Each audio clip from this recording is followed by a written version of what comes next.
Dharma talks since I joined the temple. The first was, I believe, last May or early June after I came back from the Korea trip, 2-week retreat in Korea. While that was a lot of fun and resulted in a lot of good memories, my talk today is on something a bit more somber. The theme of my talk is dealing with pain through mindful meditation. Not long after I returned from the Korea trip, I had my annual physical, and my doctor ordered a complete blood panel, which was standard, and everything came back fine except for one item, which is the PSA, or prostate-specific antigen. It was a bit elevated. So my doctor had me see a urologist. I had an MRI done, which was inconclusive.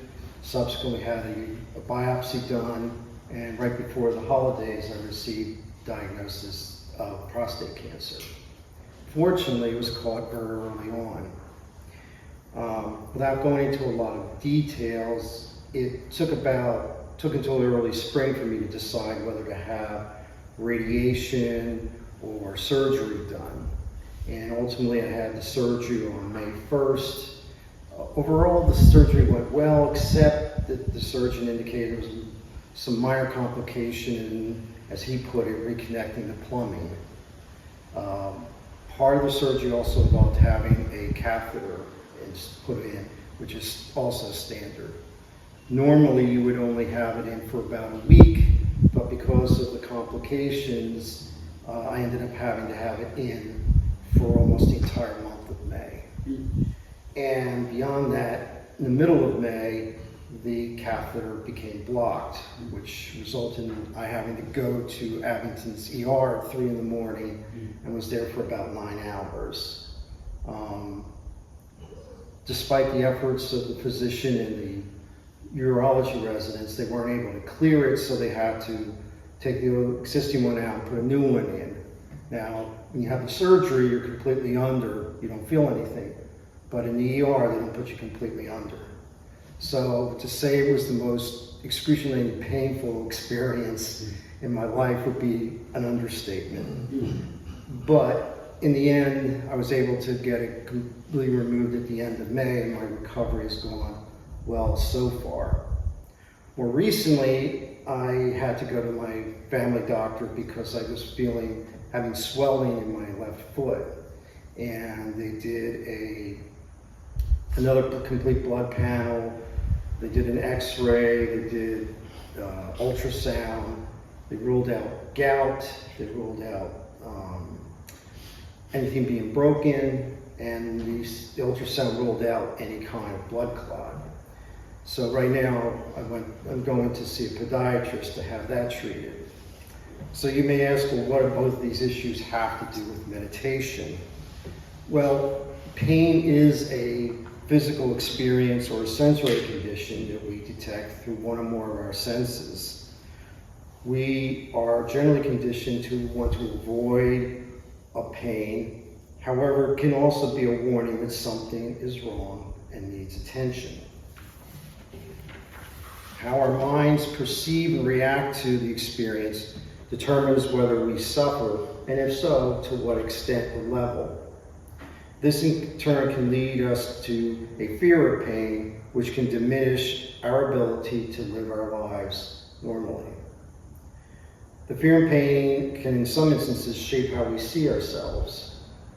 The pain can make us feel trapped and limited, not fully living our lives. It can lead us to view our bodies as the enemy, and over time this can create fatigue and anxiety, which can further exacerbate the situation. There's an old saying that pain is inevitable, but suffering is optional. Since this past February, I've been taking part in a 2-year mindful meditation teaching certification program. As I've been transitioning out of my full-time corporate career into the last third of my life, I'm hoping to share the benefits of meditation with others, but I'll leave that as a story for another time. One of the instructors in the program, Tara Brock, stated the following, quote, As we know, when pain arises, our initial reflex, and this is really universal, is to focus on it and resist. In other words, we think of it as bad. We wish it were there, and we try to get rid of it. And the greater the pain, the stronger the reflex to fixate on it with aversion, and it becomes the center of the universe, and we resist it by directly tensing against it. If the pain is super strong, we might pass out. This is the ultimate resistance. It's like saying, "I'm out of here," unquote. From my experience in the Abington ER, I can certainly relate to that last sentence. Dr. Brock also mentions an equation that states that pain times resistance equals suffering. In other words, the more we focus on or fixate on pain and resist the pain experience, the greater the level of suffering. In contrast, if we fixate less and resist the pain less and allow what's happening to coexist, then the less the suffering. This is not to say that we should completely give in and endure the pain. In some situations, that is not practical. It can be misconstrued to create the belief that one should aspire to a self that can control pain, be rid of resistance, and experience no suffering. This itself can lead to suffering if one makes self-judgments or discriminations that they're not capable of accomplishing the self. As I noted previously, there are some situations where resistance to pain will happen no matter what. For instance, if one needs to have a new catheter installed in the ER, if one suffers a broken bone, or if one is bitten by a shark. In the moment, one is not thinking about the equation, about making room for the pain, or creating space within meditation. All one knows is that the pain hurts like hell and the experience is excruciating in the moment. Perhaps in the aftermath, when one is in the hospital after being treated, and when the pain is less, there is room for meditation to help reduce the resistance and therefore the suffering. But there are other occasions where the experience of pain may not be so severe, which allows one to recognize it, to be aware of it, to acknowledge any resistance that is occurring, and to make space for it in meditation. This in turn reduces the suffering, whether from resistance or judgment. I have found this to be the case when it comes to my recent bout with bursitis, arthritis in the foot. Is there pain and discomfort? Yes. Especially when my left foot becomes slightly swollen.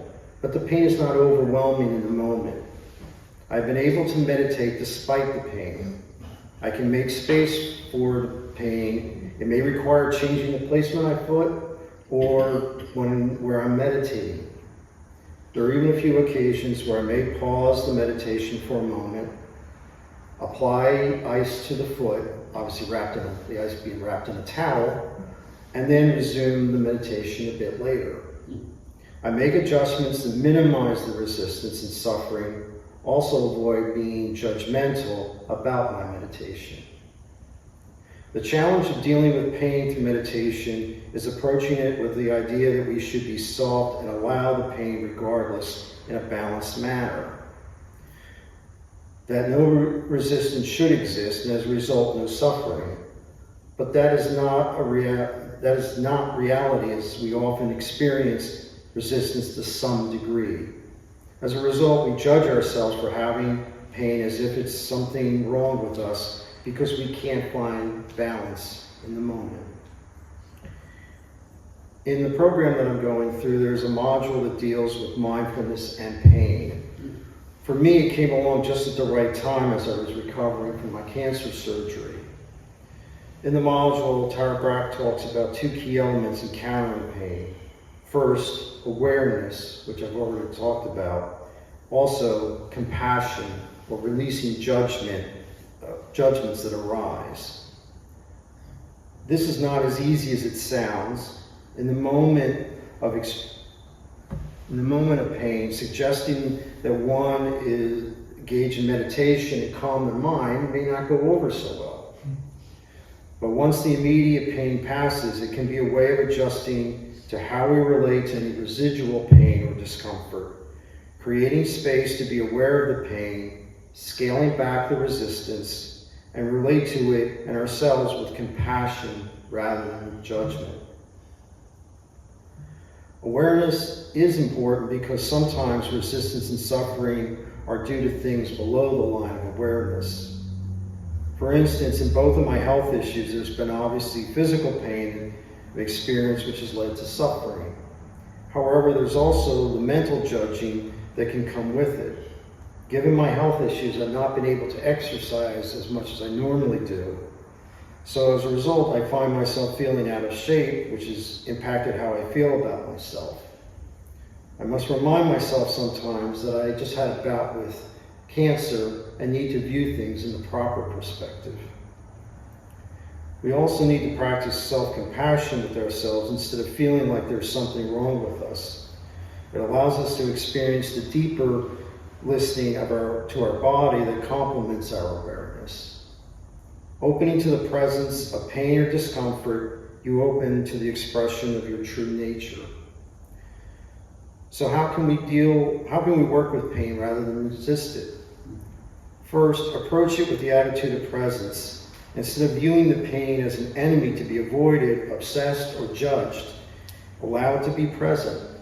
Say to yourself, you belong, or as I do, this too shall pass. With each new pain and discomfort, I would approach it with acceptance rather than with aversion. It was not easy at first. It took a lot of practice to be comfortable with giving space and presence to the pain.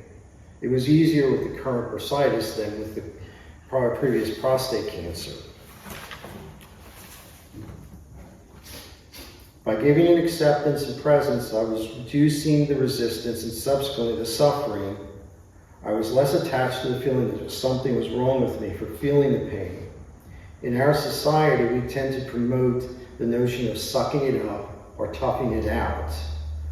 We certainly see in athletes where we hear them complimented for playing through pain. While they may be held up as models in our society, this can also have an unintended consequence. I'm also able to apply a compassion or loving kindness to each circumstance. Through my meditation practice, I no longer judge myself, and the pain no longer limits how I see or feel about myself. Again, this took time to accomplish. Instead of fighting the pain, I would adjust my meditation practice to accommodate it. The goal of meditation is not to see who is toughest. If you need to move, move. If you need to adjust, adjust. By giving attention to pain, you can begin to trust the healing process. Then in the healing process, you can begin to sense that something wants to be healed. Just as we may have a natural aversion to pain and discomfort, we have a natural desire to heal oneself. It may not happen quickly, it may take a long time, and in some cases it may not heal completely. But we want to come to some kind of mutually compatible relationship with our body. As Jack Kornfield notes, quote, "But you go and you have your surgery. The surgeon can't heal you. They can take out or remove or kind of put together, close together things that were broken. But the healing actually is there within you. And to understand this also gives you the wisdom to approach your body and to approach pain. It gives you the kind of trust that this is part of who you are and this is part of who we are." Earlier in my talk, I mentioned that pain is the physical experience or sensory condition that we detect in our senses, with our senses. It reminds me of the first essential Dharma daily practice. The mind ground is originally free from disturbances, but disturbances arise in response to sensory conditions. Let us give rise to the absorption, samadhi, of the self-nature by letting go of those disturbances. So I'll leave you with a quote from Henri Nouwen in his The Inner Voice of Love. He writes, "Let go of the need to stay in control of your pain and trust the healing power of your heart. Let your wounds go down into your heart. Then you can live you can live them through and discover that they will not destroy you. Your heart is greater than your wounds. So in closing, this has been a work in progress for me in a year of challenging health issues. Thank you.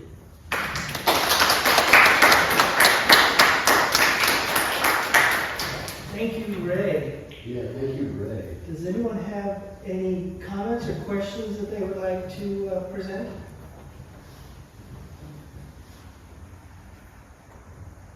All right, I have one. Ray, I have deep regard for your story, especially that description of when your foot hurt and you could not meditate. You chose to treat it and return to meditation as soon as you could. I'm really impressed by that because I find so often that my desire and ability to meditate or practice goes way down as the stress or pain goes way up. I mean, at the exact moment I need it most, I most wish to avoid it.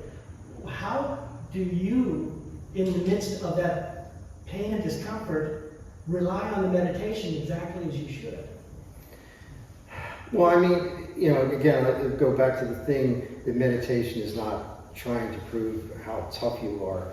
It's more, for me, if I can't meditate, the pain is just to the point where I can't meditate, to me it's better to step away and then come back to it. The point of meditation, calming your mind, you're not going to be able to calm your mind if your foot is really hurting. So to me, it doesn't serve the purpose. You're just sort of, you know, you're trying to force something rather than just to let it happen. So to me, take care of the foot, you know, apply the ice or whatever, and then come back so where I can really, truly focus my mind, focus on the breath, calm my mind, and do what I need to properly meditate.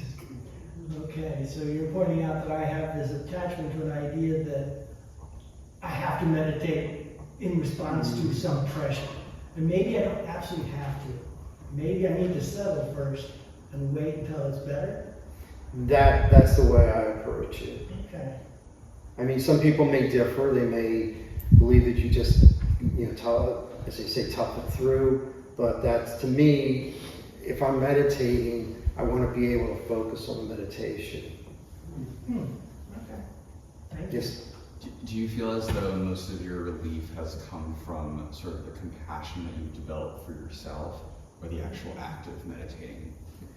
I think it's a combination of both. It is the meditation, but also not trying to resist the pain. I mean, you know, before, you know, I guess, you know, initially, you know, I want to try, there's a tendency to want to like push away the pain or to not deal with it, but you have to sort of deal with it, but at the same token, to do so in a more, you know, receptive way, not to resist it, because it is there. And sometimes resisting the pain can lead you to not be, you know, to sort of not recognize that there's something wrong as such. So I think it's partly the meditation's help, but also not resisting it and being understanding with myself that, you know, I just had, let's say, dealing with prostate cancer. And so that, you know, I sometimes have to remind myself that that was not a small thing. Yeah. I've heard from many people that when you resist pain, it actually intensifies it. Mm-hmm. You know, it's like you're trying to escape from something that is dogging your heels, and there's no escape. You know, so it kind of brings me back to that quote by Pema Chodron, you know, the wisdom of no escape. You know, so actually being able to be present with your experience and how you embrace that, or how you are able to be present with it. So I really admire you for your courage and your continuity and your mindfulness and bringing that to bear on your experience. I think that's rather remarkable. Yeah, this year's been a little bit challenging because I've been generally pretty healthy. You know, I haven't had like multiple things in 1 year. Obviously, the bursitis is a little bit easier to deal with and to handle. Prostate cancer is different. I mean, again, not to get into details, but having to have a catheter in for a whole month was uncomfortable. I know. To say the least. Hard for you to imagine. Well, apparently that's the standard with the surgery. Yeah, I know, I had the surgery. Oh, okay. You know, so I know what the process is. Yeah. And to imagine that continuing for a month would be like, it's hard for me to stretch into that space, man. You know, Yeah, so, you know, you're being able to bring what you brought to it and engage what you have is, again, I found you. I mean, originally it was agitating, but after a while, I just sort of came to accept that, you know, I have to deal with this, and rather than fight it, just sort of find a way to deal with it. Obviously, the trip to the ER was not a good experience, but Yeah. it had to be done. But again, just having to, instead of trying to fight it, trying to find a way to accommodate and embrace it. Found you, Red. Great, thank you so much for sharing in such a real personal way. Yeah.